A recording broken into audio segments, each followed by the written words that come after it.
I've made it no secret, really, that I am not a fan of the MyMagic Plus system being used, the Magic Bands being used at Walt Disney World. I don't like the idea that they're using an RFID chip in your Magic Band to track your every move in the park. I don't like the idea that you're basically putting your wallet, your credit card, on your wrist. I don't like the idea that they pitched it to fans as a way to consolidate all that clutter that you carry around when you're in your park, like your ticket and your FastPasses, and oh wait, no, that's it. And I don't like the idea that they're selling it as a fashion accessory, that they've monetized the Magic Band, something that you can wear and buy. The whole thing makes me ill, really, because they spent billions on this program, and the only reason why they did spend billions is not for you, it's not for any benefit for you, although there is a marginal one, I guess. But really, it's so that they could farm your behaviors more economically and more efficiently, so that they can know more about you. It's nothing but data mining, and that's the crass part about it, is that with these bands that you can buy, you're actually paying them to allow them to know more about you, to know more about your spending behaviors and where you are at in the park, and it's kind of creepy. But that's not why I'm here, actually, so I'm going to get off my soapbox now and tell you why I'm here. We're sharing this moment together, Fresh Baked, because there's some breaking news. Disneyland is getting the FastPass Plus system, which is part of the MyMagic Plus system. So if you're familiar with the Magic Bands at Walt Disney World, then you're familiar with the FastPass Plus system. In a nutshell, it allows you to book a FastPass on like the Disneyland app or on their website or through these little kiosks that they set up throughout the park. And there's no paper FastPasses at all.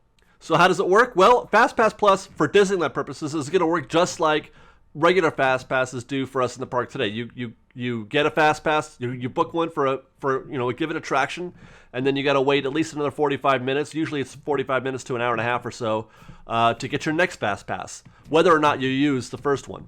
And then that FastPass gets stored on your pass or on your mobile app, and then you present it. It gets scanned at the entrance to the attraction.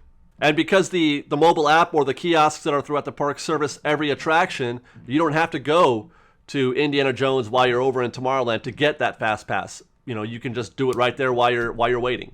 But there are two differences between the FastPass Plus system that we're going to get to use at Disneyland and the one being used at Walt Disney World. And they're pretty important. They're pretty noticeable differences. At Walt Disney World, you can book up to 3 FastPasses in advance at one time. Whereas at Disneyland, you're only going to be able to get the one FastPass, and then you have to wait for that one to expire before you can get the next one. And secondly, and perhaps the most important difference, is that guests at Walt Disney World can book their FastPasses well in advance, weeks in advance, before you've even gotten on the airplane to go to Disneyland.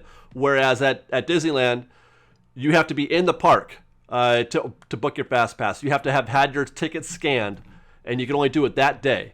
Now, this is an important distinction because the system that's being used at Walt Disney World has been a favorite arguing point for those who oppose the MyMagic Plus FastPass system.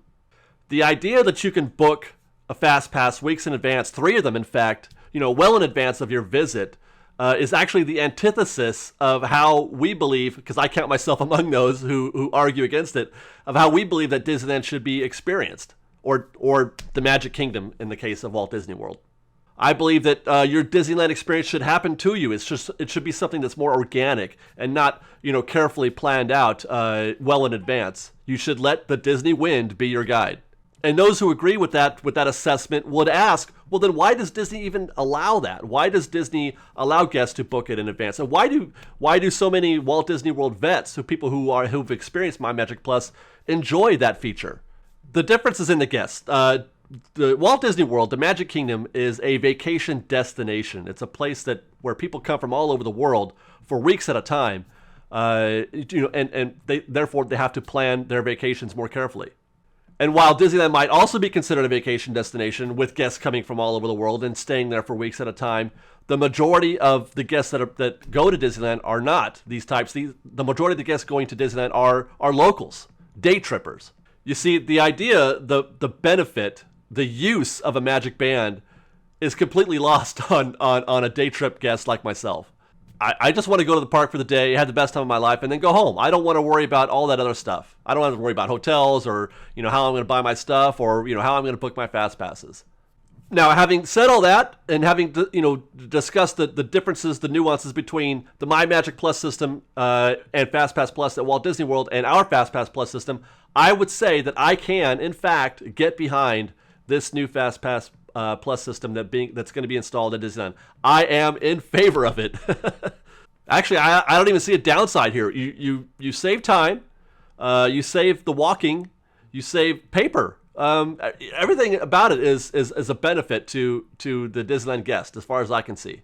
Not only that, I think it may actually allow for more attractions to be included in the FastPass network. As I understand it, once they installed this at Walt Disney World, the number of attractions that were put on the network almost doubled.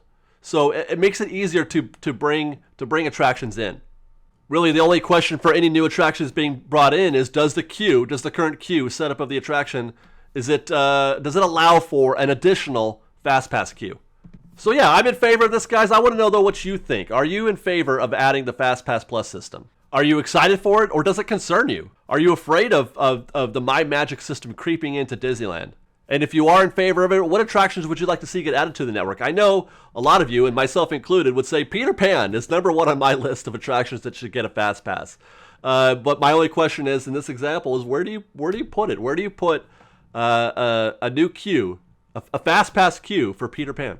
So yeah, let me know in the comments below, guys. I want to hear from you about this, and until next time, fresh baked.